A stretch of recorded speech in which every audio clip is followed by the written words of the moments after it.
For most Americans, the word Vietnam evokes a 20-year war that divided their nation. But for Vietnamese people, their history spans over 4,000 years, a continuous struggle for independence against overwhelming odds. While most documentaries focus exclusively on American involvement, today we're examining Vietnam's complete story, from its mythical dragon fairy origins to the present day. The origin stories of Vietnam don't begin with historical records of archaeological finds, but with a magical union that Vietnamese people have treasured for thousands of years. Long before written history, the tale of Loc Long Quan and Ao Co emerged as the foundational myth that would shape Vietnamese identity through millennia of tumultuous history. In the misty beginnings of time, Loc Long Quan, whose name translates to Dragon Lord of the Loch, ruled the waters and coastal regions. As the grandson of the mythical ruler of the Southern Sea, he embodied the connection between Vietnamese civilization and the life-giving waters that would become central to their agricultural society.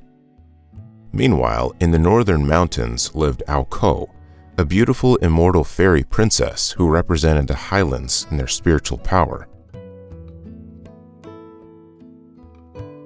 Their meeting wasn't simply the union of two mythical beings, but the symbolic marriage of Vietnam's two primary ecological zones, the mountains and the sea. Through their legendary romance, Vietnamese culture conceptualized the harmonious balance between these two contrasting environments that define their homeland's geography. When they produced 100 sons, the myth cleverly established a single point of ancestry for all Vietnamese people, regardless of regional differences or tribal affiliations. What makes this creation myth particularly distinctive is how it handles the eventual separation of the divine couple. Unlike many world mythologies where separations are tragic or contentious, Loc Long Quan and Ao Co part amicably when they recognize their fundamental elemental differences.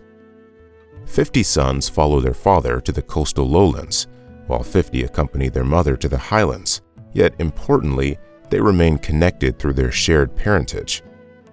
This peaceful division foreshadows the regional differences that would characterize Vietnamese history without breaking the fundamental unity of the people. When Vietnamese people today call themselves Con Rong Chau Tien, descendants of the dragon and fairy, they aren't simply repeating folklore, but affirming a national identity that predates all foreign influences. This phrase carries an emotional weight beyond mere words, rooting Vietnamese identity in a mythological framework that stands independent of the Chinese cultural domination that would later shape much of their history. The continued resonance of this myth reveals itself most powerfully at the Hung Temple in Phu Tho Province, where annual ceremonies honor the Hung Kings, the direct descendants of Loc Long Quan and Ao Co, who supposedly ruled ancient Vietnam. During the Hung Kings Festival, thousands gathered to participate in rituals that have remained remarkably consistent for centuries, connecting modern Vietnamese citizens directly to their mythical ancestors through living tradition.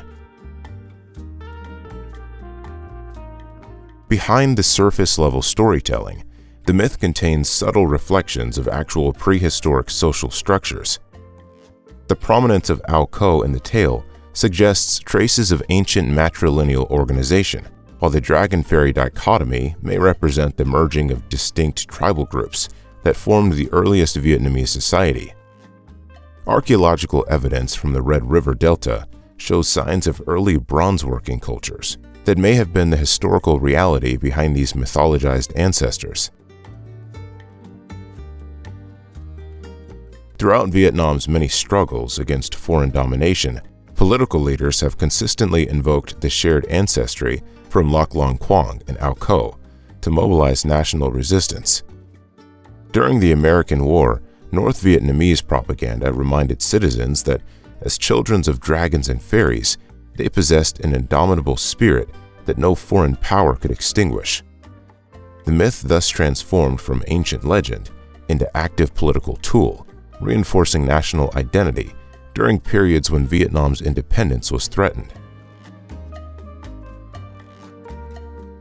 Even the number of children, 100, carries symbolic weight beyond the narrative. In East Asian numerology, 100 represents completeness and perfection, a number that encompasses all possibilities. By claiming descent from these 100 children, Vietnamese mythology establishes an all-encompassing ancestry that leaves no Vietnamese person outside the national family. While myths speak of dragon lords and fairy princesses, tangible evidence of Vietnam's ancient sophistication lies buried in the soil. Bronze drums that once thundered across the landscape, carrying messages both mundane and divine. The legendary 100 children didn't remain merely symbolic figures in Vietnam's cultural memory. They evolved into actual tribal groups that formed the foundation of the Dong Son culture. This remarkable Bronze Age civilization flourished from approximately 1000 BCE to the 1st century CE, creating a sophisticated society long before written records acknowledged its existence. The most striking achievements of the Dong Son culture were their bronze drums, known as Dong Son drums or Hedger Type 1 drums. These weren't simple musical instruments, but complex ceremonial objects that required extraordinary metallurgical knowledge to produce.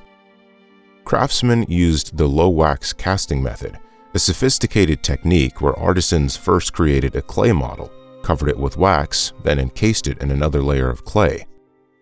When heated, the wax melted away, leaving a hollow mold into which molten bronze was poured. The most impressive examples weigh over 100 kilograms and measure nearly a meter in diameter. These drums served multiple functions in Dong Son society. During peacetime, their resonant booms called villagers to community gatherings and religious ceremonies. In warfare, they coordinated troop movements across vast distances. The most elaborate drums belonged to tribal chiefs, functioning as symbols of power and prestige that demonstrated their owners' wealth and spiritual authority. The decorations on these drums provide our most detailed window into prehistoric Vietnamese life. Concentric rings surrounded a central star pattern on the tympanum, while the side panels feature elaborate scenes. Warriors paddle long boats, shamans perform ceremonies, farmers harvest rice, and musicians play instruments. Birds, particularly the egret, appear frequently, perhaps representing messengers between the human and spirit worlds. These images reveal a society far more complex than previously imagined, with clear social hierarchies, religious systems, and artistic traditions. The technological advancements of the Dong Son people extended beyond metalworking. They practiced sophisticated wet rice agriculture, using buffalo-drawn plows and complex irrigation systems. Their distinctive houses built on stilts, recognizable on drum decorations and confirmed by archaeological evidence, protected against floods while providing shelter for livestock below. They crafted elaborate jewelry, weapons, and tools that demonstrated mastery of various metals and an aesthetic sensibility that would influence Vietnamese art for millennia. Geographically, the Dong Son culture wasn't limited to northern Vietnam. Archaeological finds suggest its influence extended into southern China, Laos, and Cambodia. More remarkably, Dong Son drums have been discovered as far away as Indonesia and Malaysia, indicating extensive maritime trade networks that connected Vietnam to the broader Southeast Asian world thousands of years ago. One drum was even discovered in a burial site in South India, suggesting trade connections that spanned thousands of kilometers. The political organization of Dong Son society likely centered around powerful chieftains, who may correspond to the legendary Hung kings mentioned in later Vietnamese historical traditions. These leaders probably controlled confederations of villages united by kinship, trade relationships, and military alliances. The sophistication of their material culture suggests these weren't simple tribal arrangements, but complex political entities capable of mobilizing substantial resources for both civilian and military purposes. What makes the Dong-Son culture particularly significant is that it represents the crucial bridge between mythology and documented history. While Chinese records would later describe the region as primitive and uncivilized, the archaeological evidence reveals a society with advanced technology, artistic traditions, and social organization that had developed independently for centuries before foreign contact. As the sophisticated Bronze Age societies of the Dong-Son matured, Vietnam's cultural landscape underwent a dramatic transformation. Around 258 BCE, a powerful mountain chieftain named Thuc Phan emerged from the borderlands and accomplished what none before him had managed, uniting the diverse Ao Viet and Loc Viet tribes into Vietnam's first true centralized state, Ao Loc. Taking the royal title on Duong Vuong, Thuc Phan's political innovation went far beyond simple tribal confederation. He established a kingdom with administrative structures, centralized authority, and territorial boundaries, essential elements of statehood that would define Vietnam's political identity for millennia to come. This wasn't merely an extension of tribal chiefdoms, but a revolutionary transformation of political organization. What makes this historical moment particularly significant is On Duong Vuong's strategic focus on defense. Facing threats from the aggressive Qin dynasty expanding southward from China, he understood that Ao Loc's survival depended on military innovation. His solution was the construction of Ko Lao Citadel, an engineering achievement that continues to astonish modern archaeologists. Located near present-day Hanoi, Ko Lao was designed as a series of concentric rings resembling a snail shell, a design that maximized defensive positioning against attackers. Recent excavations have revealed sophisticated construction techniques using packed earth ramparts reinforced with wooden frames. The citadel's walls stood up to 12 meters high and stretched over 8 kilometers in length, dimensions that would have required mobilizing thousands of workers over several years. Archaeological evidence from Ko Lao reveals the technological sophistication of Ao Loc. Excavations have uncovered tens of thousands of bronze arrowheads, many still attached to their original molds, suggesting mass production on an industrial scale. These discoveries point to a society capable of organizing specialized labor, controlling raw materials, and maintaining standing armies, hallmarks of state-level organization rather than tribal confederacy. But perhaps the most intriguing aspect of Ao Loc is how quickly historical reality became intertwined with supernatural legend.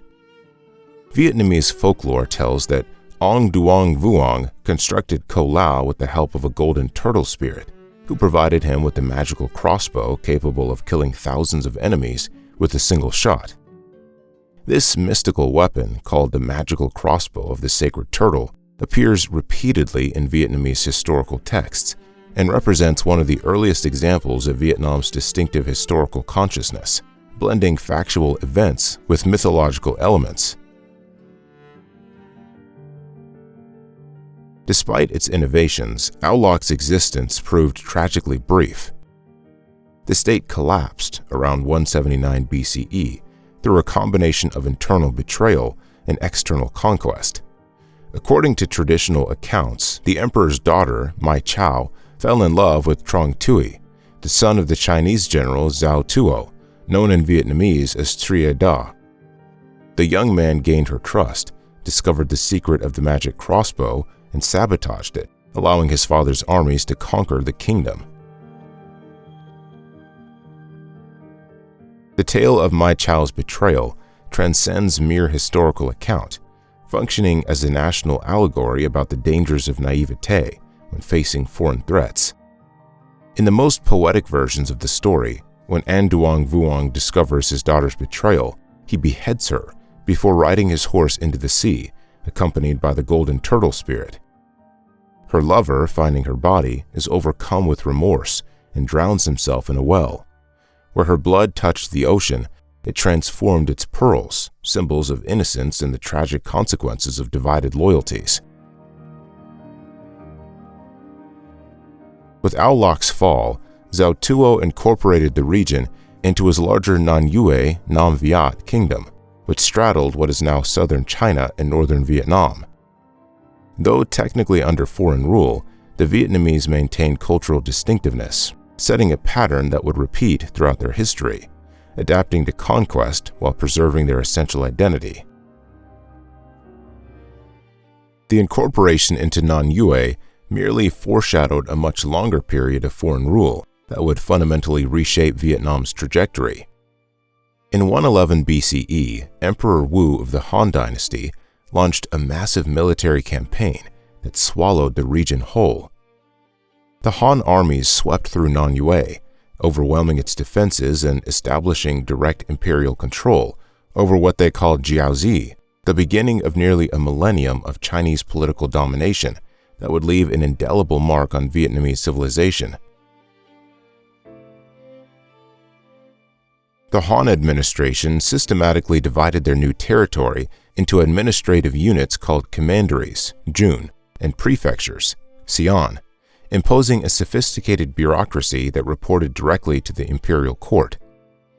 Chinese officials, dispatched from the central government, implemented policies designed to transform the local culture. They established examination systems that tested knowledge of Chinese classics, forcing Vietnamese elites to study Confucian texts if they wanted positions of influence. The commandery of Jiaozi became the southernmost frontier of the Han Empire, a place where ambitious Chinese officials could prove themselves before advancing to more prestigious postings. While the Chinese governed from newly established administrative centers, they faced a persistent dilemma. The indigenous population maintained strong cultural bonds that resisted complete assimilation. Chinese officials recorded numerous rebellions throughout the occupation, at least 50 significant uprisings between the 1st and 10th century CE. Each was brutally suppressed, yet each demonstrated the Vietnamese refusal to accept permanent subjugation. The Chinese Empire employed sophisticated methods of cultural transformation. They regulated marriage practices, enforced patrilineal family structures that challenged indigenous traditions. They mandated changes in clothing, hairstyles, and ritual practices.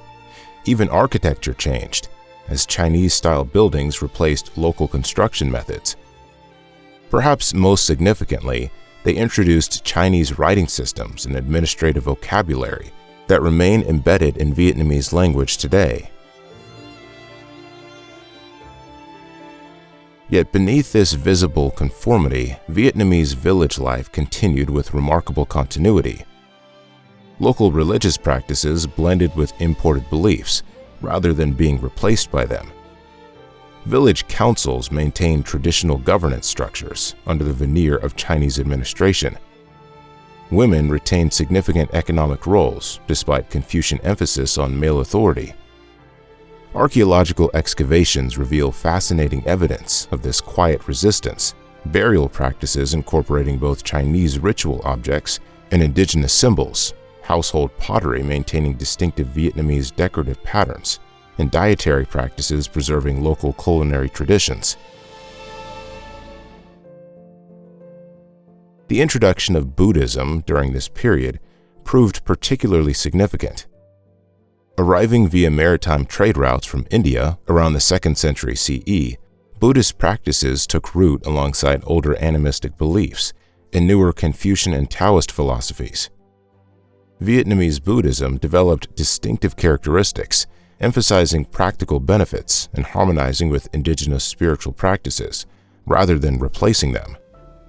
At Loi Lao, near modern Hanoi, an early Buddhist center flourished, producing a uniquely Vietnamese spiritual synthesis that would later become central to national identity. Chinese technologies transformed the agricultural landscape. Improved irrigation techniques, metal plowshares, and water management systems increased rice production substantially. Chinese astronomical knowledge helped predict seasonal changes, while their mathematical systems enhanced record-keeping and tax collection. These technological adaptations were pragmatically embraced, even as cultural assimilation was resisted. By the 5th century CE, a hybrid elite had emerged, ethnically Vietnamese but educated in Chinese classics, fluent in Chinese language but maintaining connections to local culture. These scholar officials navigated dual identities, functioning effectively within the imperial system, while gradually developing a sense of separate Vietnamese identity.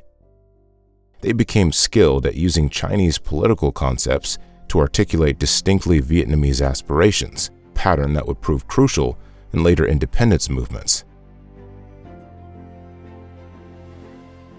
The extended Chinese occupation created a paradoxical legacy. Vietnam emerged with strong Chinese cultural influences, from bureaucratic structures to literary traditions, from philosophical foundations to agricultural techniques. Yet simultaneously, the experience of resistance to foreign domination forged a powerful sense of Vietnamese distinctiveness. The Vietnamese adopted Chinese tools while maintaining their essence, a pattern of cultural adaptation without surrender that would serve them well through subsequent centuries of foreign threats. In the year 40 CE, two sisters would accomplish what seemed impossible, overthrowing the mighty Han Empire and establishing an independent Vietnamese state ruled by women. The uprising began not as a coordinated revolution, but as a response to personal tragedy. When Chinese officials executed the husband of Trung Troc for protesting against oppressive policies, the grieving widow transformed her mourning into revolutionary action. Together with her sister Trung Nhi, she rallied support among local aristocrats who had grown increasingly resentful of Han taxation and attempts to erase native customs. What made their leadership extraordinary was not just their gender, but the immediate and overwhelming response they received from a people desperate for liberation. Their army swelled rapidly to include tens of thousands of fighters. Many accounts suggest as many as 80,000 soldiers, including numerous female officers. Contemporary records indicate that the sisters led their forces riding war elephants, displaying a fearlessness that unnerved their opponents. Their military campaign moved with astonishing speed, capturing 65 fortified cities and strongholds within months, a feat that shocked Han authorities who had dismissed the rebellion as a minor disturbance. After driving out the Chinese administrators, Trung Troc was declared queen, not merely as a figurehead, but as the legitimate sovereign of an independent nation. Her 3-year reign represented a direct challenge to the Confucian political order that the Han had imposed. She established her capital at Milin, her hometown, emphasizing the local character of her government in contrast to the foreign administrative centers preferred by the Han occupiers. Emperor Guangwu of the Eastern Han, facing rebellions elsewhere in his empire, initially hesitated to respond. When he finally sent forces under the command of the veteran general Ma Yuan, the counterattack was devastating. The Chinese army, better equipped and with superior numbers, gradually pushed back the Vietnamese resistance. According to traditional accounts, after their final defeat in 43 CE, the Trung sisters committed suicide by drowning themselves in the hot river rather than face capture. Their deaths became as symbolic as their lives in Vietnamese cultural memory. While the rebellion ultimately failed, its significance transcended its brief existence. Han records, which typically dismissed barbarian uprisings as minor disturbances, devoted unusual attention to this revolt, acknowledging both its scale and the embarrassment it caused to imperial prestige. The official history of the later Han noted not only the military aspects but specifically mentioned the gender of the leaders, clearly troubled by the notion that women could successfully challenge imperial authority. The Trung sisters' legacy grew over centuries, evolving from historical figures to national icons. Temples dedicated to their worship emerged throughout Vietnam, with the most prominent in Hanoi still drawing visitors and devotees. Annual ceremonies on the anniversary of their deaths became occasions for patriotic expression, especially during later periods of foreign occupation. During Chinese rule, these observances continued surreptitiously, preserving national memory when open resistance was impossible. Perhaps most significantly, the Trung sisters established a precedent for women's leadership in Vietnamese resistance movements that would continue for centuries. Later female military leaders like Phung Thi Chin, Bui Thi Xuan, and Trieu Thi Trinh would all be compared to the Trung sisters, creating a distinctly Vietnamese tradition of women warriors that had few parallels in East Asian history. For almost 900 years after the Trung sisters, Vietnam remained under Chinese control despite numerous rebellions. Then in 938 CE, one commander devised a trap so devastatingly effective that it would be replicated twice more in Vietnamese history, always with the same shocking result for would-be conquerors. The architect of this ingenious strategy was No Qian, a military governor who had been observing the decline of Tang dynasty power in China. As Tang authority collapsed, regional Chinese warlords established their own kingdoms, including the southern Han state that controlled territories bordering Vietnam. When the southern Han ruler declared himself emperor, he immediately set his sights on reclaiming full control over the Vietnamese territories where Chinese influence had begun to wane. Sensing the approaching danger, No Qian prepared for a confrontation that would determine whether Vietnam would seize this rare opportunity for freedom or remain under foreign control. His opponent, Liu Hongqiao, commanded a fleet of warships sailing from Guangzhou toward the Red River Delta.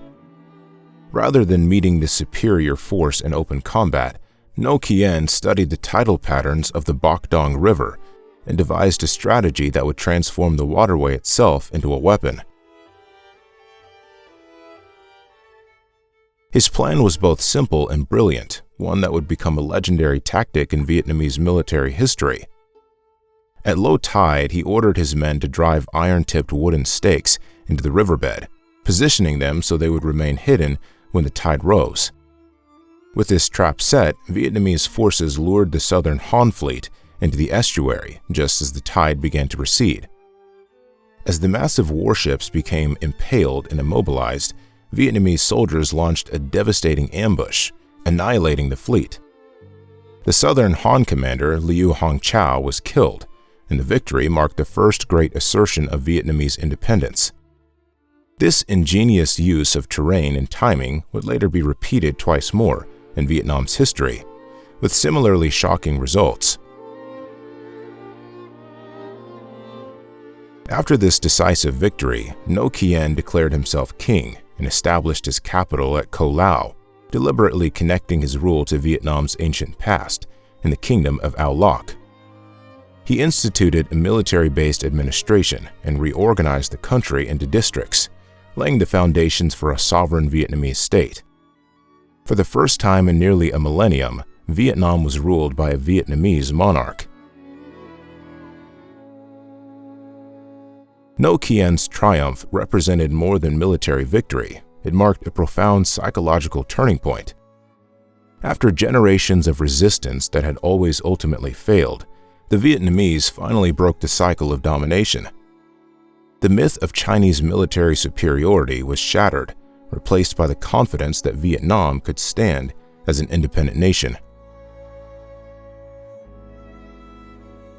Although No Qian's reign lasted only 6 years, until his death in 944, He is venerated in Vietnamese history as the architect of independence. The period following his death was characterized by power struggles among regional warlords, known as the 12 Warlord Rebellion, but the precedent of self-rule had been firmly established. The Battle of Bac Dong River would echo through Vietnamese military history. In 981 CE, Emperor Lê Hồng would successfully employ the same stake strategy against Song dynasty invaders. Most famously, in 1288, General Tran Hung Dao would repeat the tactic yet again, defeating Kublai Khan's Mongol fleet in a battle so decisive it permanently ended Mongol attempts to conquer Vietnam. Military victories preserved Vietnamese independence, but what transforms a territory into a civilization? The answer emerged in 1009, when a Buddhist monk named Lai Kong Uwan ascended to the throne, becoming Emperor Lai Tai To and founding a dynasty that would transform Vietnam from a collection of warring territories into a unified state with its own distinct cultural identity. The new emperor made a decision that would shape Vietnamese history for centuries to come. Looking at the chaos and vulnerability of the existing capital at Hao Lu, a mountainous region chosen primarily for defense, he sought a location that could serve as the heart of a more ambitious nation.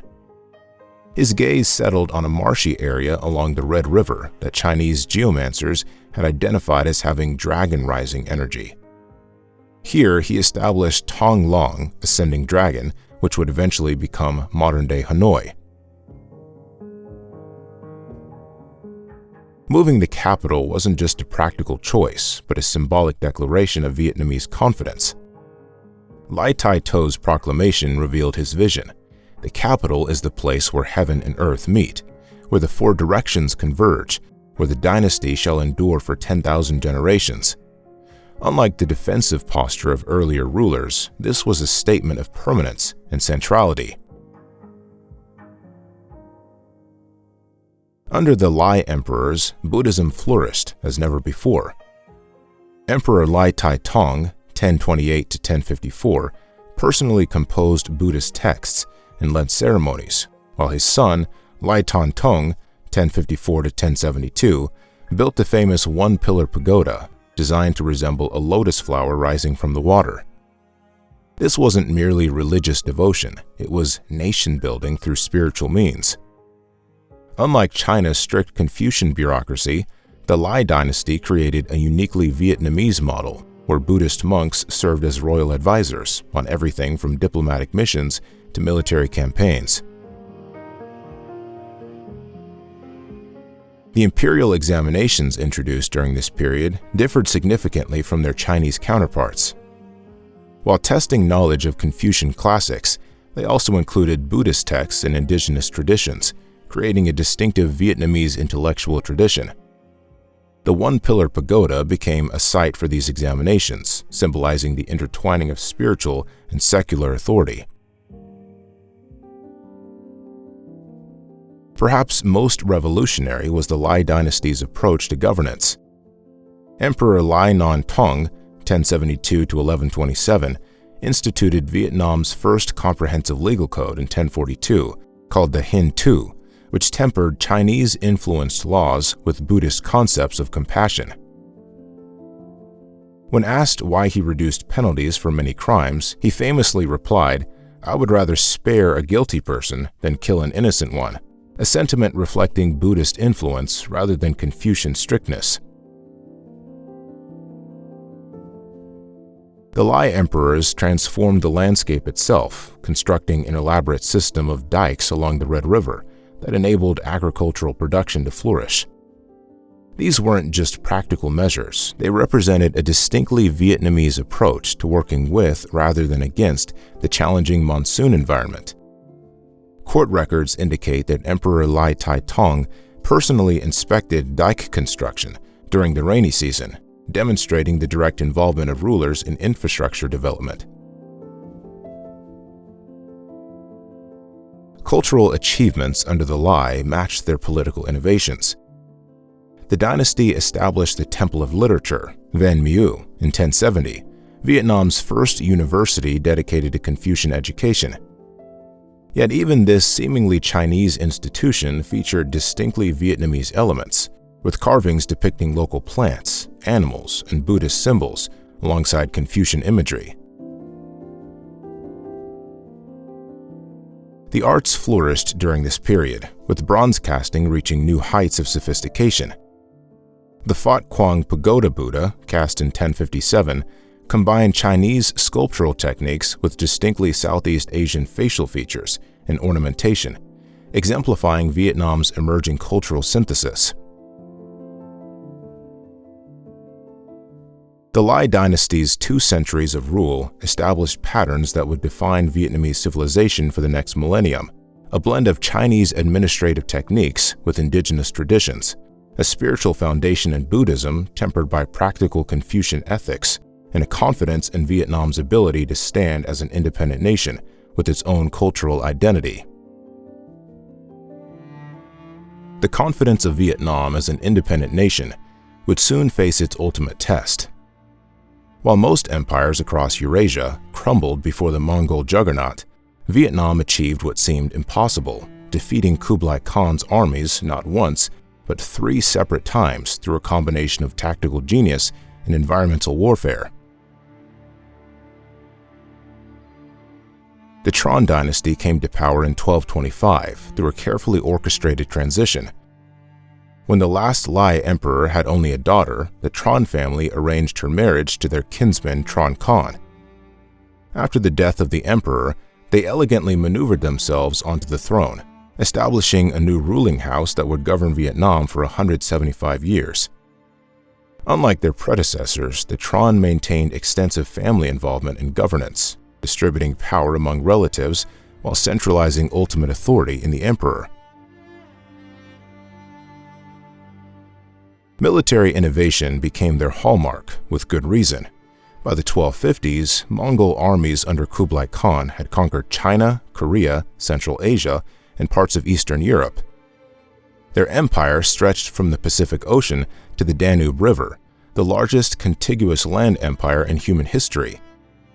When they turned their attention to Dai Viet in 1257, few expected a small Southeast Asian kingdom to survive. The first invasion caught Vietnam unprepared. Mongol forces captured the capital at Thong Long, forcing the Tran court to flee. But rather than submitting, the Vietnamese regrouped. Emperor Tran Tai Tong and his general Tran Tu Do organized a counterattack using the scorched earth policy, destroying food supplies and poisoning wells. The Mongols, accustomed to living off conquered territories, soon faced starvation and tropical diseases. Within months, they were forced to withdraw, having achieved no lasting conquest. The second invasion in 1284–85 revealed the strategic brilliance of Prince Tran Hung Dao, who would become Vietnam's most celebrated military commander. Rather than directly confronting the numerically superior Mongol forces, he implemented what modern military historians would call asymmetric warfare. The Vietnamese abandoned cities temporarily, lured enemy forces into unfamiliar terrain, and struck with lightning-fast ambushes before melting away into forests and marshlands. Particularly effective was the Vietnamese tactic of drawing Mongol forces into malarial swamplands, where tropical diseases decimated their ranks. The cavalry-based Mongol military, unstoppable on the open plains of Central Asia, found itself neutralized in Vietnam's dense jungles and flooded rice paddies. Horses struggled to maneuver, and the prized Mongol recurve bows lost tension in the humid climate. The third and final invasion in 1287–88 represented Kublai Khan's most determined effort to subjugate Vietnam. A massive fleet carrying over 300,000 soldiers sailed toward Dai Viet.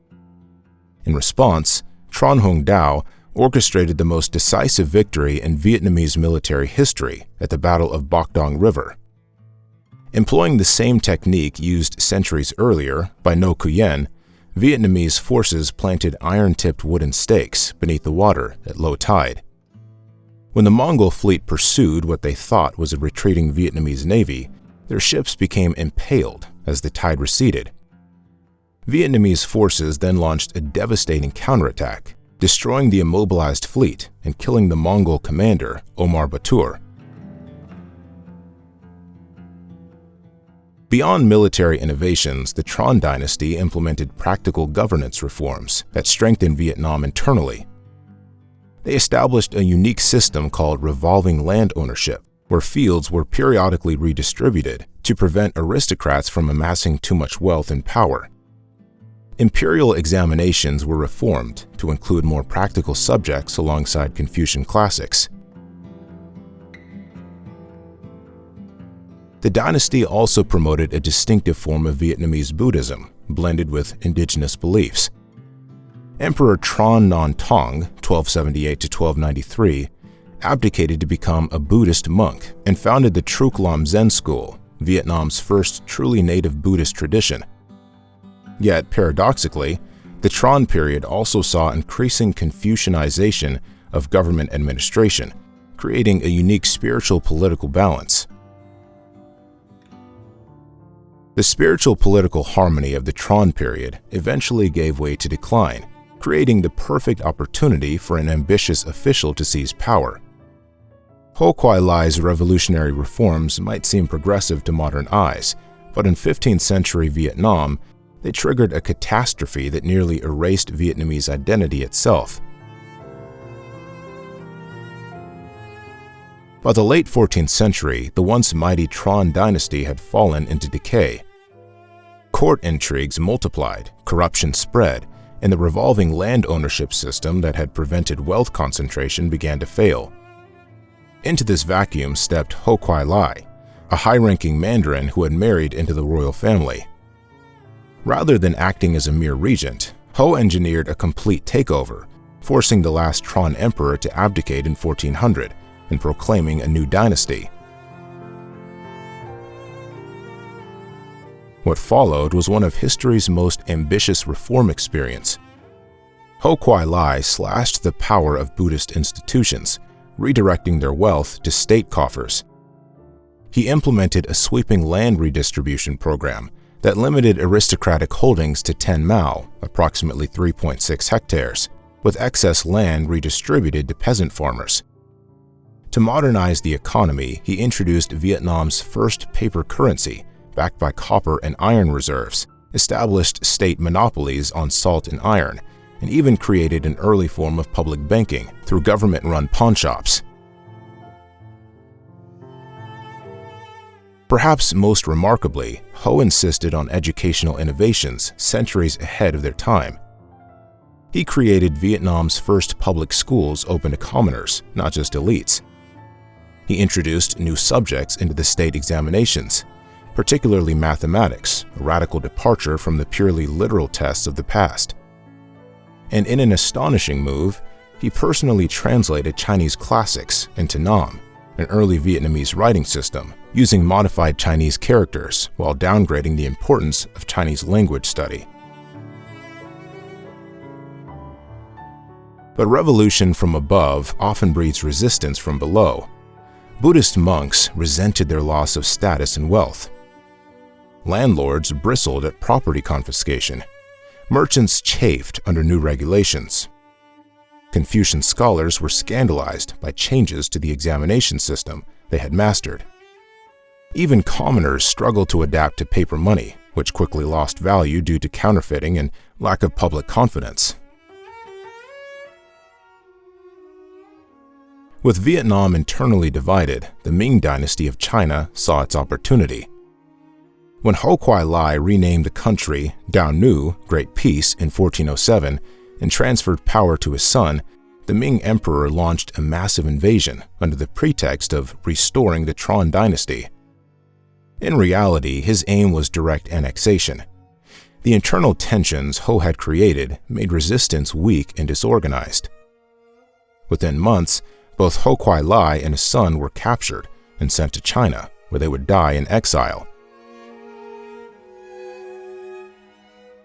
The Ming occupation that followed proved far harsher than previous periods of Chinese rule. Rather than merely controlling Vietnam through puppet rulers, they pursued complete cultural assimilation.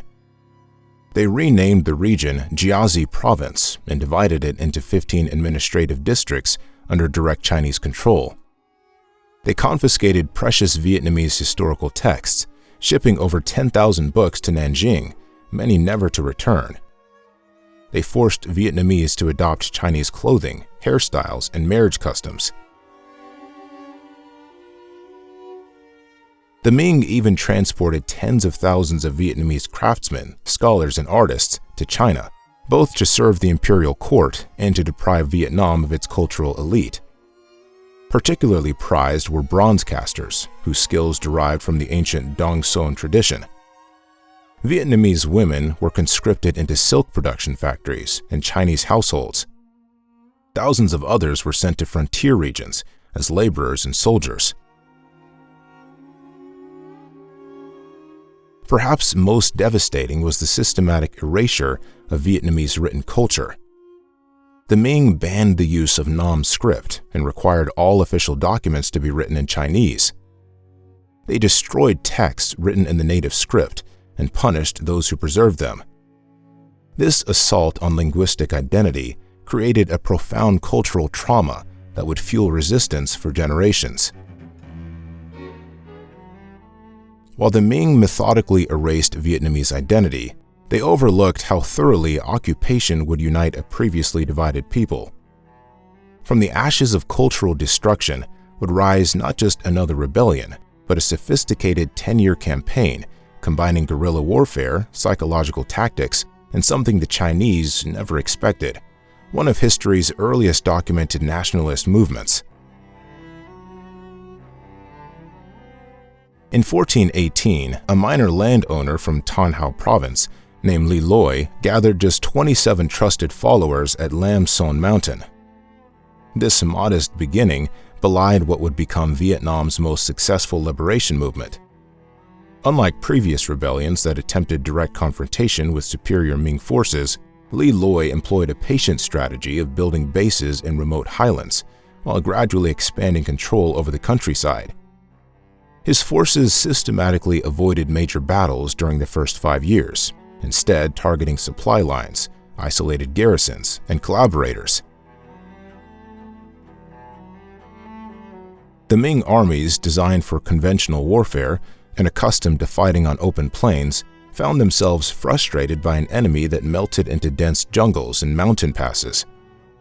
When pursued, Li Loi's forces would disperse into small units, only to regroup elsewhere and strike unexpectedly. This asymmetric approach transformed Vietnam's challenging geography, its monsoon climate, dense forests, and rugged mountains, into weapons themselves, with Ming soldiers suffering from tropical diseases, exhaustion, and constant ambushes. Equally revolutionary was the propaganda campaign orchestrated by Li Loi's chief strategist and scholar, Nguyen Tre. Rather than relying solely on military victories, Nguyen Tre composed a series of proclamations addressing not just Vietnamese supporters, but also Ming soldiers and commanders. His masterpiece, Bin No Dai Chao, Great Proclamation upon the Pacification of the Wu, articulated a sophisticated moral justification for resistance, built around the concept of Vietnamese cultural and political independence.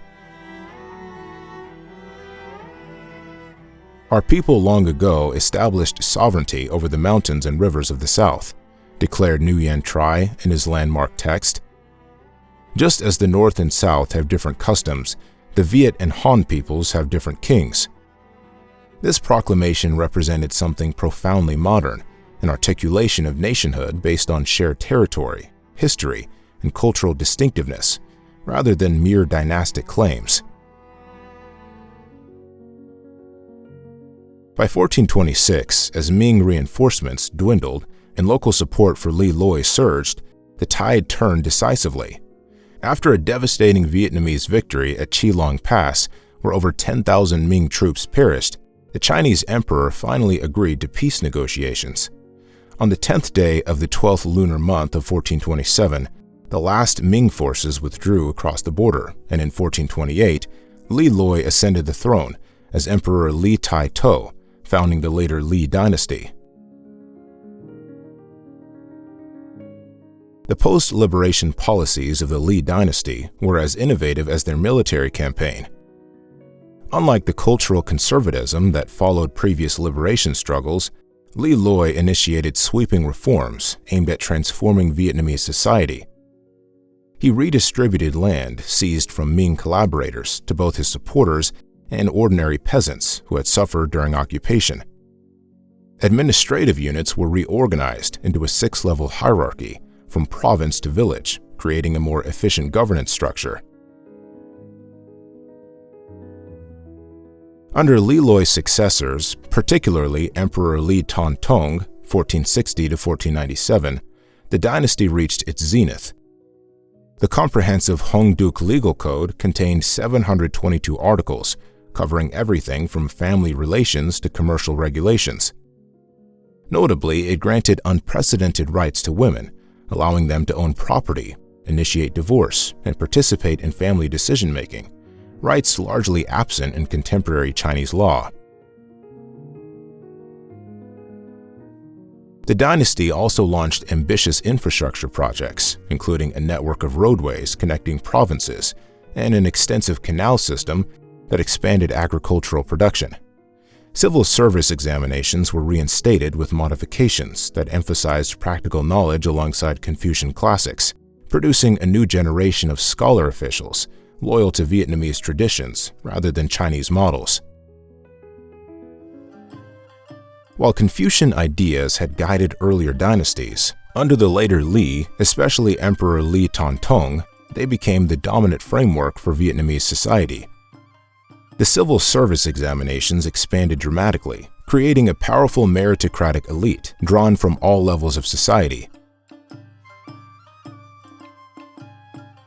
Success in these exams elevated even commoners to high office, while the Temple of Literature in Hanoi symbolized Vietnam's deep reverence for education and moral governance. The temple's stone stele, engraved with the names of graduates, still stand today as monuments to a tradition that blended Chinese classics with uniquely Vietnamese values.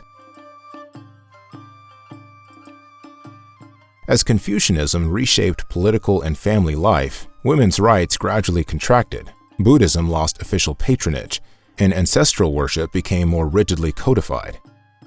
Yet this period also solidified a uniquely Vietnamese bureaucracy, rooted in Chinese models but shaped by local realities and enduring long after the Li dynasty's fall.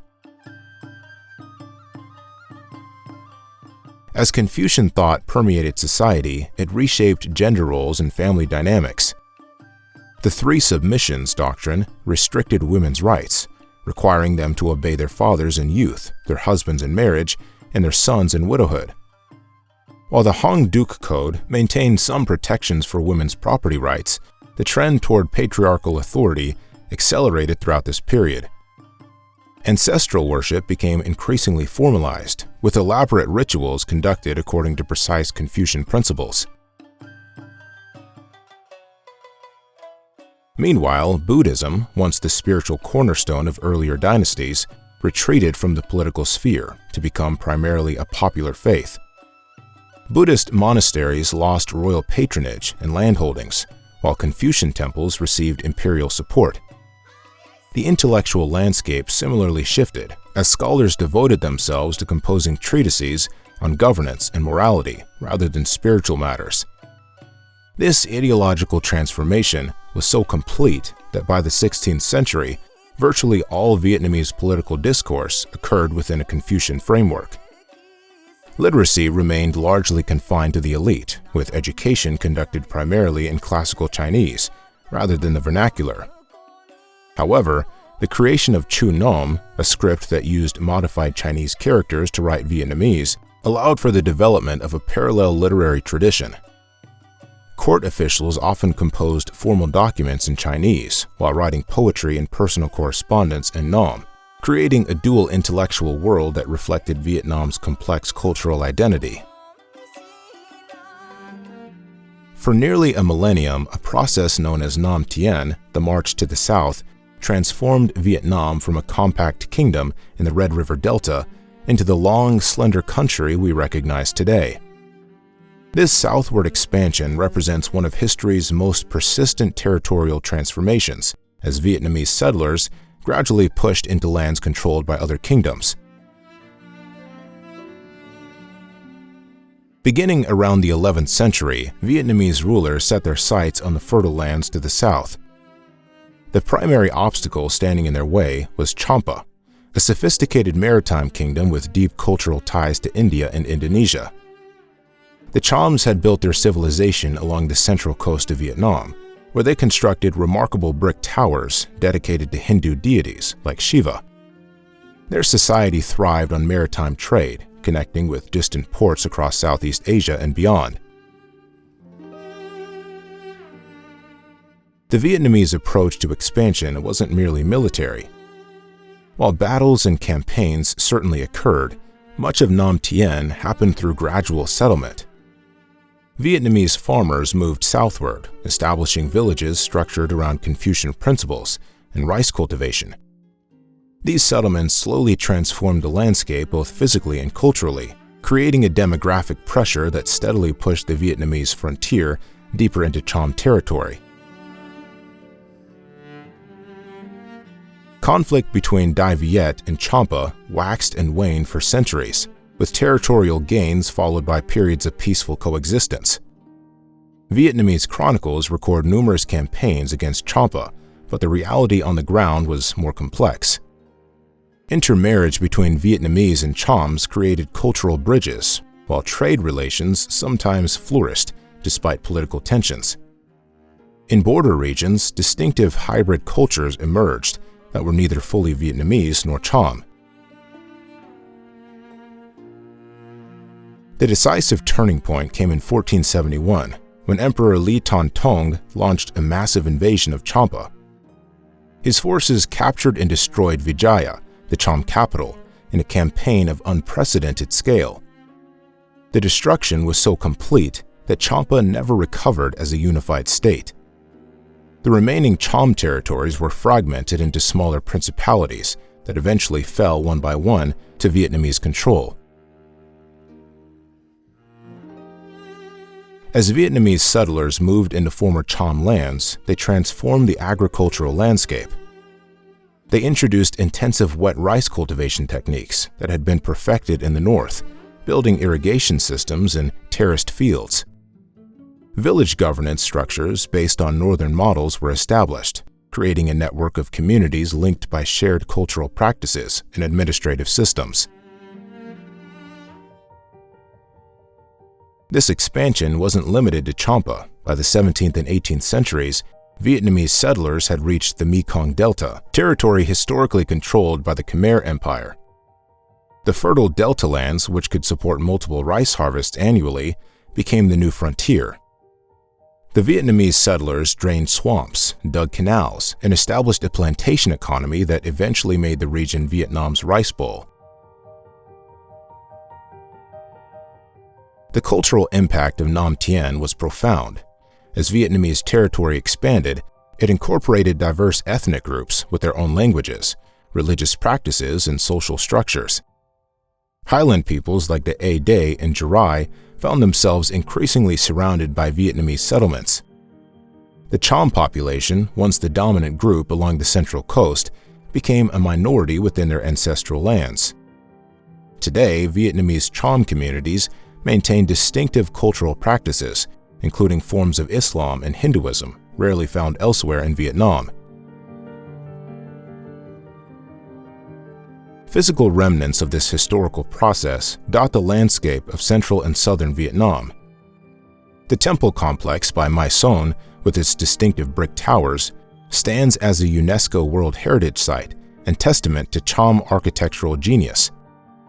In Binh Thuan and Ninh Thuan provinces, Cham communities continue to maintain temples and observe religious ceremonies that link them to their pre-Vietnamese heritage. The legacy of Nam Tien extends beyond territory. It fundamentally shaped Vietnamese identity, creating a country that spans diverse ecological zones from the Red River Delta to the Mekong. Process established patterns of migration and cultural adaptation that would continue into the modern era as Vietnamese settlers pushed into less populated highland regions during the 20th century. While the country expanded its territory southward, a deep political division carved Vietnam into rival domains, creating a paradox of unity and division that would shape its future for generations. In 1627, a concrete boundary emerged as the Giang River in what is now Quang Binh Province divided Vietnam into northern and southern realms. To the north ruled the Trinh lords from their power center in Thang Long, modern Hanoi, while the south fell under the Nguyen lords, who governed from Phu Xuan, present-day Hue. This arrangement created a peculiar political reality. Both factions technically served the later Li emperor, who resided in the north, but in practice, this monarch became little more than a ceremonial figurehead with virtually no actual authority. The division wasn't merely administrative. Between 1627 and 1672, these rival lords engaged in 7 major military campaigns against each other, transforming central Vietnam into a contested battlefield. The Nguyen, despite controlling less territory initially, proved remarkably resilient against the numerically superior Trinh forces. After decades of inconclusive fighting, both sides reluctantly accepted a stalemate, establishing one of history's longest-running Cold Wars. The Nguyen didn't rely solely on military might to maintain their independence.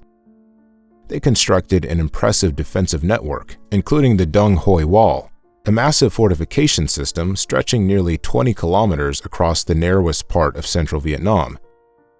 This engineering marvel featured earthen ramparts, deep moats, and strategically positioned forts. Portuguese military engineers helped design sections of this Vietnamese Great Wall, incorporating European defensive concepts that proved highly effective against Trinh assaults. Archaeological surveys have uncovered remnants of this wall, hidden beneath jungle growth, revealing sophisticated construction techniques that blended Eastern and Western military architecture.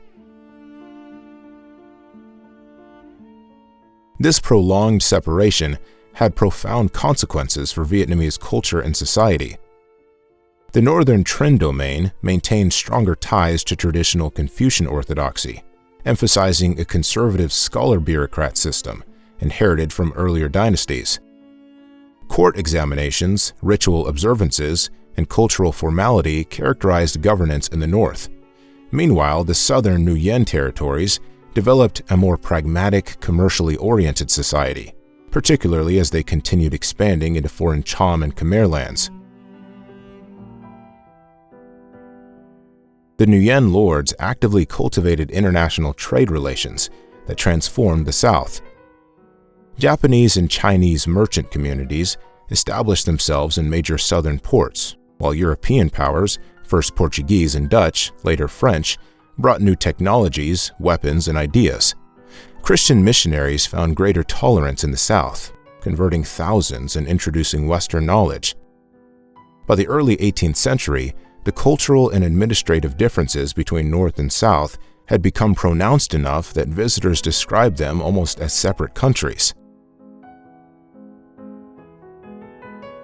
Paradoxically, despite their bitter rivalry, both regimes fostered periods of remarkable stability and prosperity.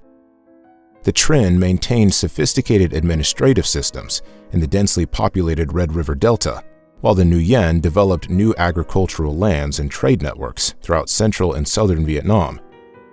Literary culture flourished in both regions, with distinct northern and southern styles emerging in poetry, history, and philosophy. This period saw the rise of Chu Nom culture, works written in an adapted Chinese script that could express native Vietnamese, helping preserve distinctly Vietnamese cultural expressions even as the political elite remained divided. The stalemate eventually exacted heavy costs on both societies. Military expenditures drained resources, while corruption grew within both administrations. Peasant tax burdens increased, leading to sporadic uprisings. By the mid-18th century, both the Trinh and Nguyen had become increasingly detached from common people's concerns, focused instead on court intrigues and maintaining their regional power. This growing dissatisfaction created fertile ground for revolutionary sentiment, particularly in the central regions most affected by the century-long division.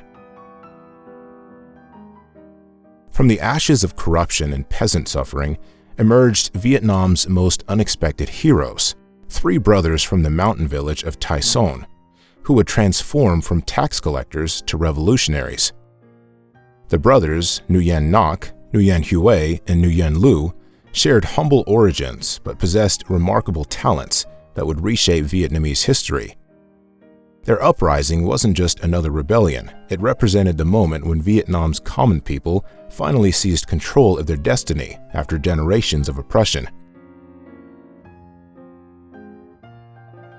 The revolt began in 1771, when the brothers raised their banner against corrupt officials in central Vietnam. Initially targeting local corrupt tax collectors, their movement quickly expanded as peasants flocked to their cause. The brothers skillfully harnessed widespread discontent, presenting themselves as champions of the poor against feudal exploitation. Their message was simple but powerful. The current order had failed ordinary Vietnamese. Within just a few years, the Tai Son forces accomplished what seemed impossible. In 1773, they captured Quy Nhon, establishing their first power base. By 1777, they had overthrown the southern Nguyen regime, executing most of the royal family. Then in 1786, Nguyen Hue led his army north, capturing Hanoi and toppling the Trinh regime that had dominated northern Vietnam for 2 centuries. For the first time in 150 years, Vietnam was unified under a single authority. The middle brother, Nguyen Hue, emerged as the movement's military genius.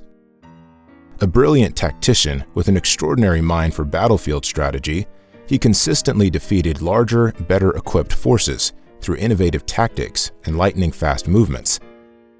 His soldiers, many former peasants, were fiercely loyal, viewing him as both a military commander and a spiritual leader, destined to restore justice to the land.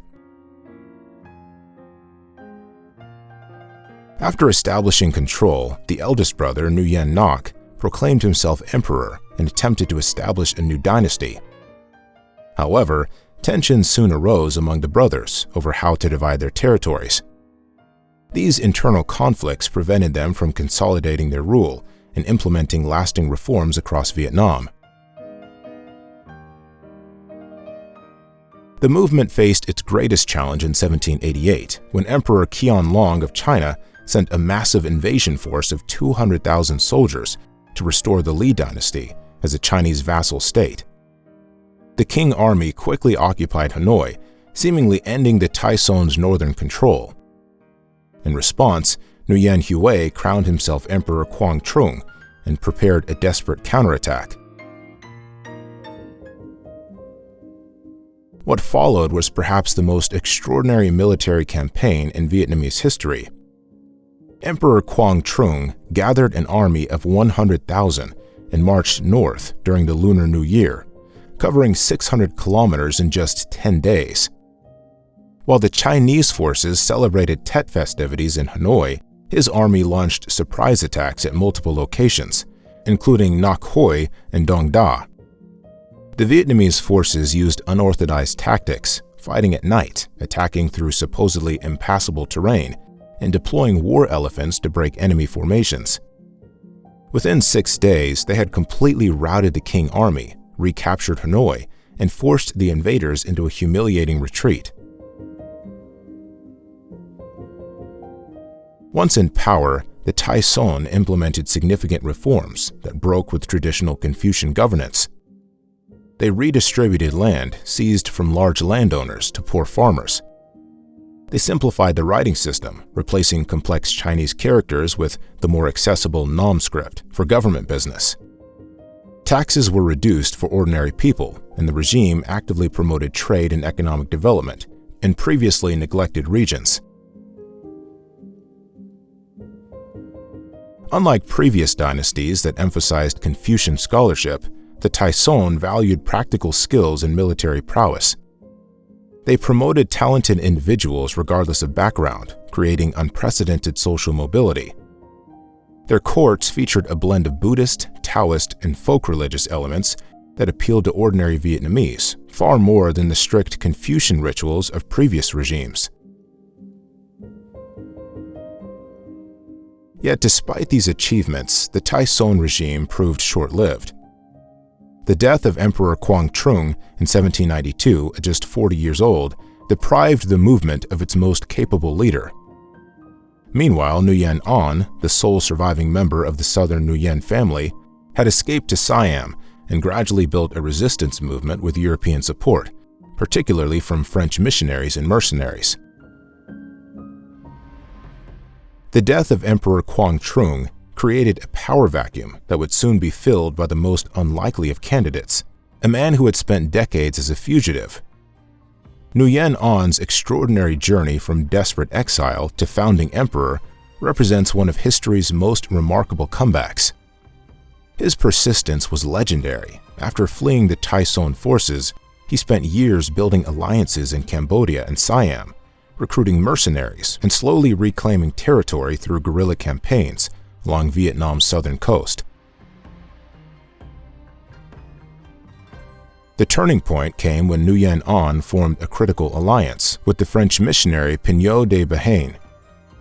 The bishop traveled to Versailles in 1787, securing a treaty that promised French military support in exchange for trading privileges and religious tolerance.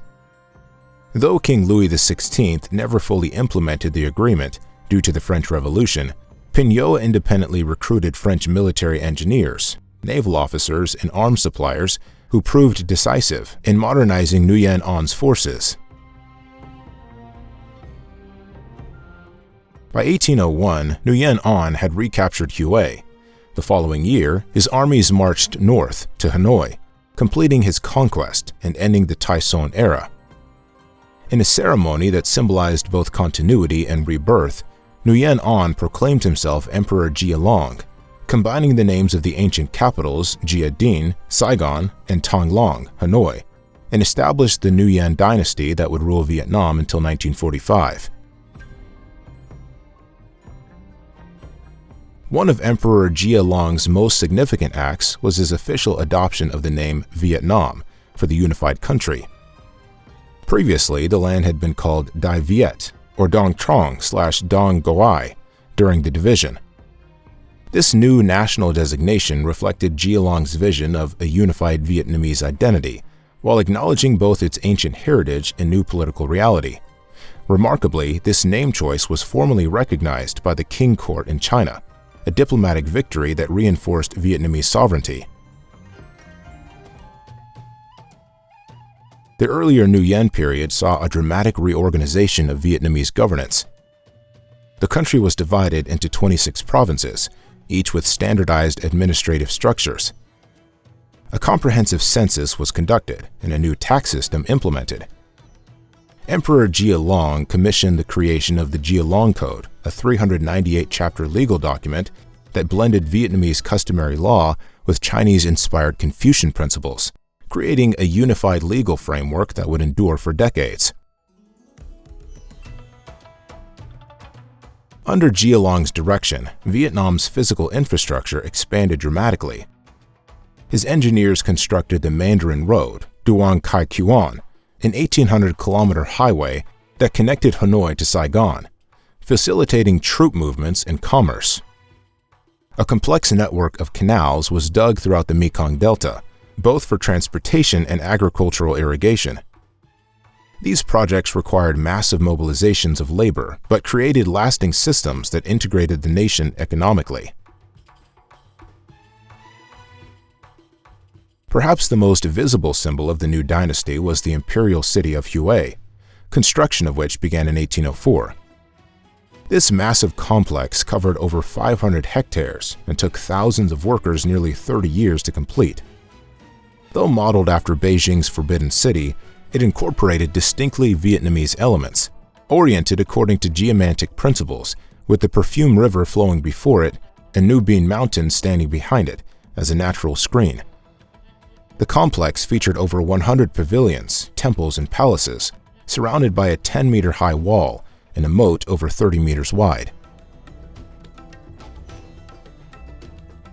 Despite these achievements, the seeds of future conflict were planted during this period. Emperor Jialong's son and successor, Min Mong, intensified Confucian orthodoxy and grew increasingly suspicious of Western influences. Catholic missionaries, once allies of his father, faced new restrictions and eventually persecution. This cultural conservatism extended to trade policy, with the Nguyen court rejecting commercial overtures from European powers at precisely the moment when Western imperial ambitions in Asia were accelerating. This rejection of Western influence, intended to protect Vietnamese sovereignty, would ironically become the dynasty's fatal mistake. Within decades, the powerful empire Jialong built would face an existential threat bearing advanced weapons, industrial might, and colonial ambitions that no amount of Confucian tradition could withstand. France's imperial designs on Vietnam began in earnest in 1858 with a naval attack on Da Nang. Though justified as protection for persecuted Catholics, France's true motivations were far more pragmatic. Establishing commercial footholds in Asia, securing strategic ports for its navy, and acquiring new markets for French goods. Napoleon III himself expressed interest in Vietnam as a gateway to southern China's lucrative markets. The conquest followed a methodical pattern. Starting with Saigon in 1859, French forces carved out southern Vietnam, Cochin China, as their first colonial territory by 1867. Their military strategy combined overwhelming firepower, steam-powered warships and modern artillery, with diplomatic manipulation of Vietnam's neighbors. Cambodia was forced into becoming a protectorate in 1863, isolating Vietnam further and creating a strategic buffer on its western flank. Emperor Tu Duc, ruling during this critical period, 1847 to 1883, epitomized the Nguyen dynasty's tragic paradox. A scholarly ruler and poet, he recognized the French threat, but remained trapped in traditional thinking. When confronted with French aggression, his court split between modernizers who advocated defensive adaptation and conservatives who rejected all Western innovations as corrupting influences. The emperor ultimately sided with tradition, refusing to reform Vietnam's military or governance, even as province after province fell. The French secured northern Vietnam through a series of treaties in the 1870s and 1880s. The Treaty of Saigon, 1874, opened Red River ports to foreign trade, while the Treaty of Hue, 1883, signed after French warships bombarded coastal defenses, established a protectorate over northern and central Vietnam. These agreements, extracted under duress, formalized Vietnam's loss of sovereignty, while maintaining a facade of Vietnamese royal authority. By 1885, resistance from within the imperial court reached its climax when Emperor Ham Nhi fled the palace and issued the famous Con Vuong Edict, calling on Vietnamese to aid the king against French occupation. This remarkable document urged all loyal subjects to engage in guerrilla warfare against the colonial forces. Regional scholars and local officials led bands of resistance fighters in mountainous and rural areas, establishing bases in remote regions from which they launched attacks on French garrisons. The French response was brutal. Villages suspected of harboring resistance fighters were burned, crops destroyed, and civilians executed. Capture meant imprisonment, exile, or death. By 1896, most major Con Vuong leaders had been captured or killed, though isolated pockets of resistance continued into the early 20th century. French colonial administration transformed Vietnamese society in profound ways. The country was administratively divided into 3 distinct regions. Cochin China became a direct colony with French citizenship laws, while Annam and Tonkin became protectorates with indirect rule through Vietnamese officials supervised by French residents. This fragmentation was deliberately designed to prevent unified nationalist sentiment from emerging. Economic exploitation became systematic. Vast swaths of fertile land were seized for French-owned rubber, coffee, and tea plantations. The traditional village-based economy was disrupted by new tax systems that forced peasants to produce cash crops. Government monopolies on alcohol, salt, and opium, essential commodities in Vietnamese life, generated enormous revenues for colonial coffers while impoverishing local people. The physical landscape changed dramatically, with infrastructure projects serving colonial interests. Railways connected mining regions to ports, facilitating the extraction of resources.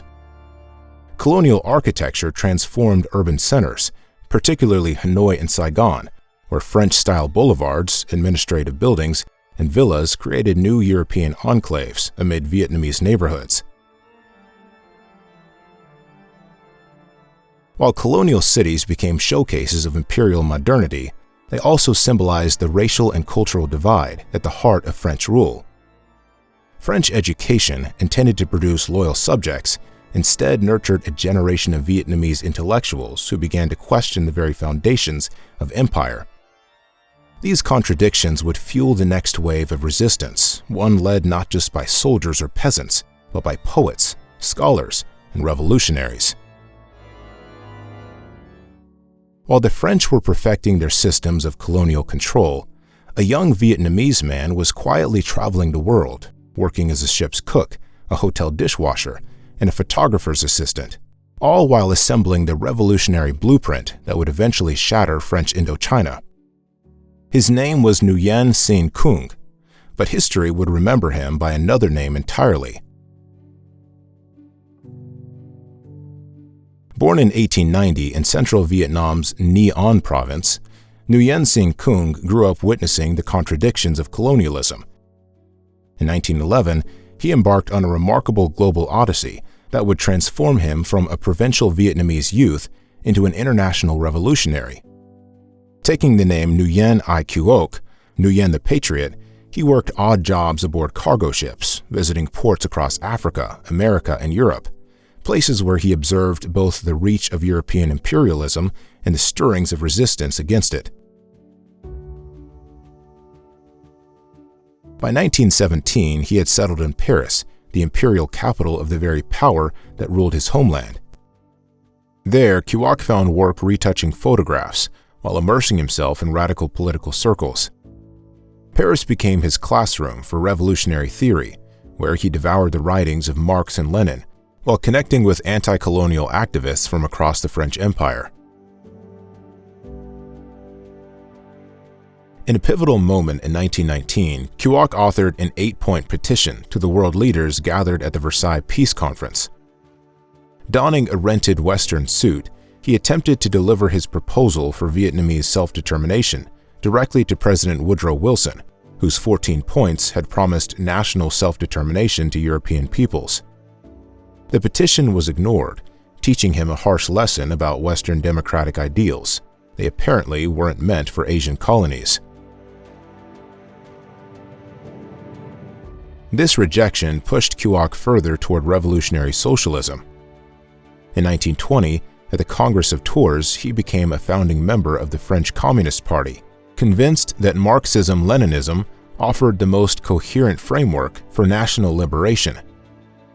It was patriotism, not communism, that originally inspired me, he later reflected, but studying Marx convinced me that only socialism and communism could liberate the oppressed nations. Throughout the 1920s, Cuoc traveled to Moscow for training, then to China, where he worked alongside Chinese revolutionaries. Now using the name Ho Chi Minh, he who enlightens, he began methodically organizing Vietnamese exile communities, publishing revolutionary journals, and training cadres in Marxist theory adapted to Vietnamese conditions, His most significant achievement came in February 1930, when he orchestrated the merger of competing communist factions into the Indo-Chinese Communist Party, ICP. Unlike earlier resistance movements, the ICP combined sophisticated political organization with deep roots among peasants and urban workers. The party's founding program called for the overthrow of French imperialism, independence for Vietnam, confiscation of land from colonial owners, and an 8-hour workday, demands that resonated with both nationalist and class-based grievances. Meanwhile, other nationalist currents were flowing. The Vietnam Quoc Don Dong, VNQDD, modeled after China's Kuomintang, drew support from intellectuals and civil servants. Unlike the communists, they promoted a modernizing nationalism without class revolution. In February 1930, VNQDD members launched the Yen Bai uprising, attacking French military garrisons. Though boldly conceived, the rebellion was quickly crushed, with dozens of leaders executed and hundreds imprisoned. The French response to these movements showcased colonial brutality at its worst. In the Ney T Soviet uprising of 1930-31, a peasant rebellion partly influenced by communist organizing, French aircraft bombed villages while ground forces conducted mass executions. Thousands were killed, and ICP networks were temporarily shattered, forcing Ho Chi Minh to flee abroad once more. By the mid-1930s, with the rise of fascism in Europe, French policy softened somewhat under the Popular Front government. Political prisoners were released, and limited Vietnamese language publishing was permitted. The ICP seized this opportunity to rebuild, establishing legal front organizations while maintaining its clandestine revolutionary core. That fragile political détente of the late 1930s was shattered when global conflict arrived on Vietnam's doorstep. In 1940, Japanese forces swept south into French Indochina as part of their broader strategy to control Asia's resources and secure their Greater East Asia co-prosperity sphere. Unlike other conquered territories, Japan installed an unusual system in Vietnam, allowing the French colonial administration to continue governing day-to-day affairs, while Japanese troops controlled strategic positions and resources. This peculiar arrangement created a nightmarish scenario for ordinary Vietnamese, who now faced exploitation from two imperial powers simultaneously. The Japanese occupation triggered immediate economic transformation. Rice fields that once fed local populations were converted to grow rubber, jute, and other industrial crops needed for Japan's war machine. Farmers were forced to sell their harvests at artificially low prices, while coal mines and factories were redirected to support Japanese military needs. By 1944, this economic stranglehold, combined with disrupted transportation networks and severe weather, led to catastrophic food shortages in the north. What followed was perhaps the darkest chapter in modern Vietnamese history, the Great Famine of 1944-45. Rice reserves were confiscated, while colonial officials failed to implement any meaningful relief efforts. Desperate villagers ate bark, leaves, and even soil to survive. Entire communities were wiped out as corpses lined rural roads. The death toll was staggering. Over 2 million Vietnamese perished in less than a year, creating searing memories of colonial neglect that galvanized revolutionary sentiment. Against this backdrop of suffering, Ho Chi Minh returned to Vietnam in 1941 after 30 years abroad, establishing headquarters in remote caves near the Chinese border. There, he transformed the Indo-Chinese Communist Party into the Viet Minh, a united front that welcomed nationalists of all political persuasions with one common goal: independence. Unlike previous resistance movements, the Viet Minh built a shadow government in the northern provinces, creating medical clinics, literacy programs, and people's courts that demonstrated viable Vietnamese self-rule. A remarkable twist in the story occurred when American intelligence officers parachuted into Viet Minh territory in 1945.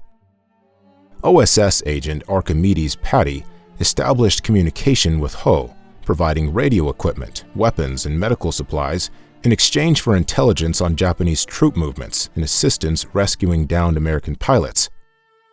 Ho's English-speaking skills and pragmatic approach impressed the Americans, who had no idea they were aiding a leader who would later become their formidable adversary. In March 1945, sensing Allied victory was imminent, Japan suddenly abolished French authority completely. They forced Emperor Bao Dai to declare Vietnamese independence under Japanese protection, a transparent puppet state that found little support among the population. The move created administrative chaos throughout Vietnam as the French colonial apparatus crumbled overnight. The crucial moment arrived on August 15, 1945, when Emperor Hirohito announced Japan's surrender. Within hours, Ho issued a directive. The decisive hour was struck. The Allied nations have defeated fascist Japan. This is our moment. Advance under the Viet Minh banner and seize power. What followed was a remarkably swift and largely bloodless uprising. Village by village, district by district, Viet Minh cadres emerged from underground networks and asserted control. On August 19th, Viet Minh forces marched into Hanoi as crowds cheered. Within days, they controlled Hue and persuaded Emperor Bao Dai to abdicate. By August 25th, they had taken Saigon, completing what became known as the August Revolution. For the first time in nearly a century, Vietnamese flags flew over government buildings across the country. The culmination came on September 2nd, 1945. Before a crowd of hundreds of thousands in Hanoi's Ba Dinh Square, a gaunt but determined Ho Chi Minh approached the microphone. In a moment thick with historical significance, he declared, "All men are created equal. They are endowed by their Creator with certain unalienable rights. Among these are life, liberty, and the pursuit of happiness." These familiar words, deliberately borrowed from America's founding document, introduced Vietnam's Declaration of Independence. The ink had barely dried on Vietnam's declaration when the dream of independence collided with colonial reality. As celebrations faded in Hanoi, French warships were already approaching Indochinese shores, determined to reclaim their jewel of the empire. The colonial power that had just been liberated from Nazi occupation now sought to deny that same freedom to Vietnam, creating one of history's most bitter ironies. By November 1946, negotiations had broken down completely. When French warships bombarded Haiphong Harbor, killing thousands of civilians, the fragile peace shattered. On December 19th, Viet Minh forces struck French positions throughout Hanoi, marking the official beginning of the First Indochina War. For nearly 2 months, bitter street fighting engulfed the capital before the Viet Minh tactically withdrew to rural strongholds, adopting Mao Zedong's principle that the countryside surrounds the city. The conflict transformed into a grueling guerrilla campaign. French forces controlled the major cities and roads by day, but at night, the countryside belonged to the Viet Minh. This strategy frustrated traditional French military doctrine. As one French officer lamented, "We were waging a 19th century colonial campaign against a 20th century revolutionary army." The Vietnamese resistance perfected the art of appearing and disappearing, striking vulnerable targets, then melting back into village life or mountain hideouts before retaliation arrived. Behind this resistance stood General Vo Nguyen Giap, a former history teacher who became one of the 20th century's greatest military strategists. Without formal military training, Giap developed tactics specifically tailored to Vietnam's terrain and circumstances. His forces built elaborate tunnel networks, camouflaged supply routes, later expanded into the famous Ho Chi Minh Trail, and mobilized entire villages to support combat operations. Women and children transported ammunition and supplies, often at night, on bicycles specifically modified to carry hundreds of pounds. The international context shifted dramatically as the Cold War intensified. What began as a colonial conflict became a proxy battle between competing ideologies. In 1950, newly communist China began providing substantial material support to the Viet Minh, while the United States increasingly bankrolled France's war effort.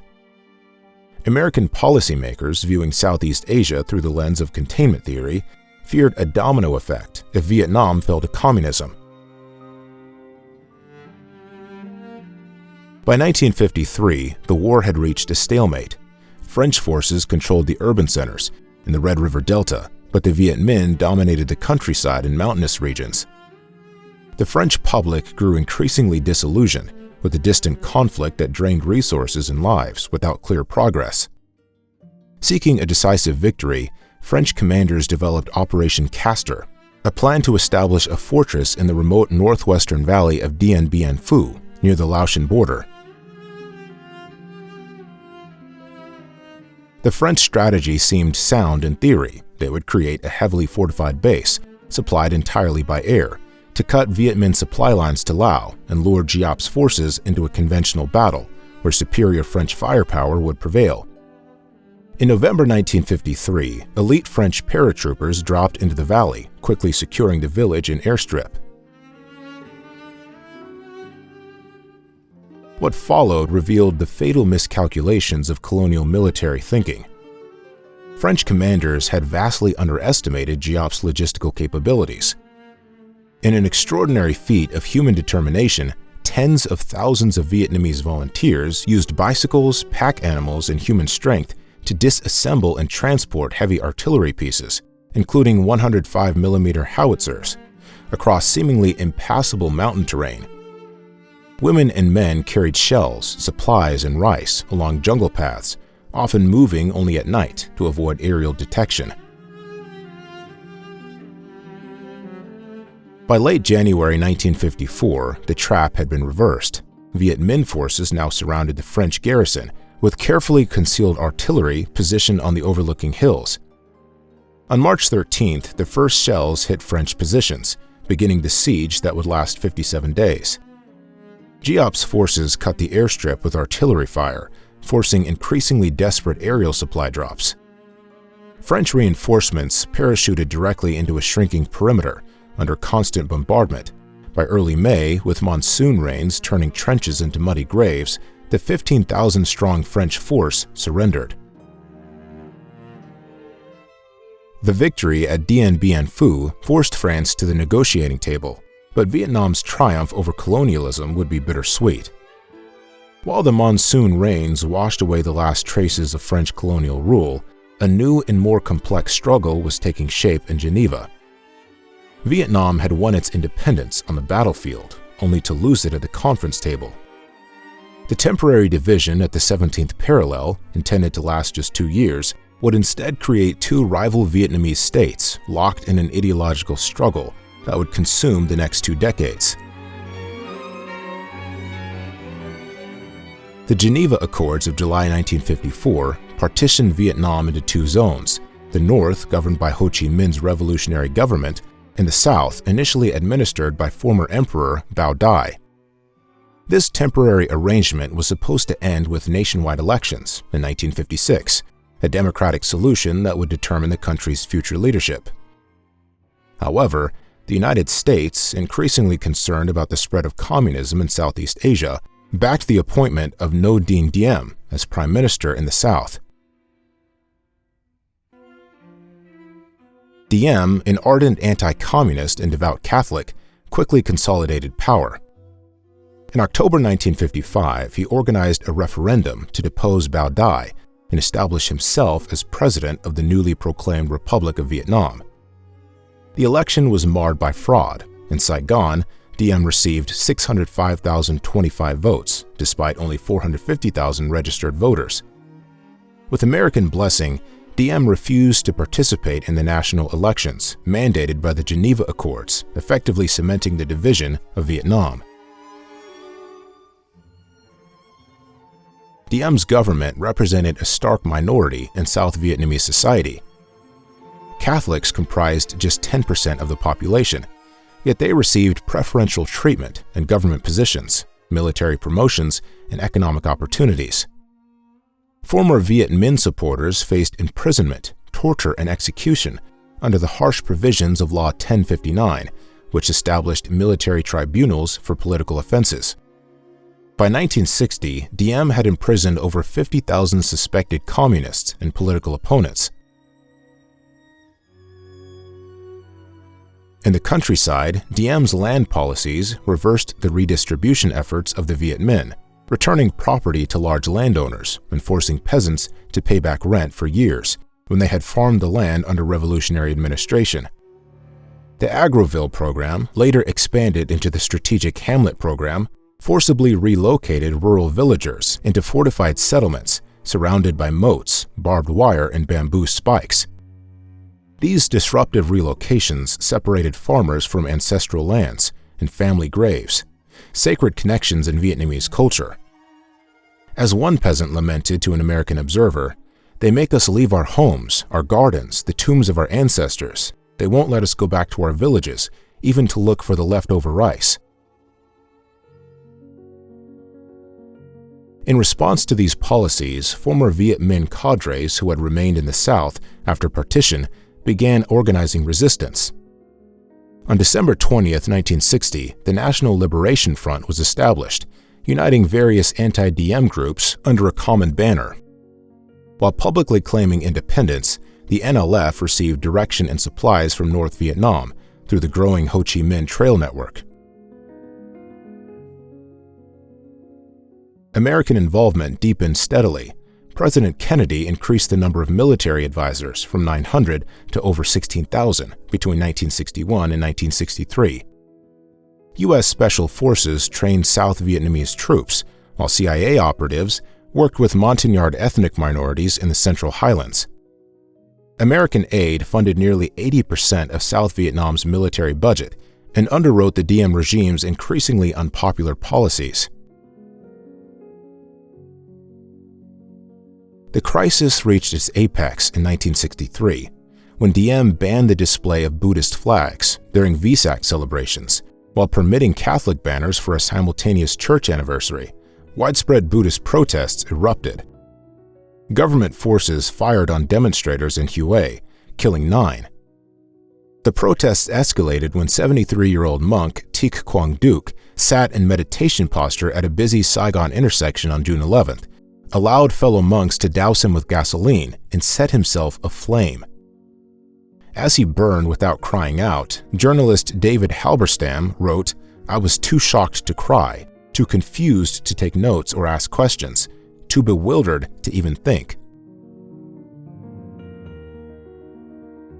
Diem's response, raiding pagodas and arresting hundreds of monks, only fueled more resistance. With American officials increasingly frustrated by his leadership, South Vietnamese generals received tacit U.S. approval for a coup. On November 1, 1963, military forces overthrew the government.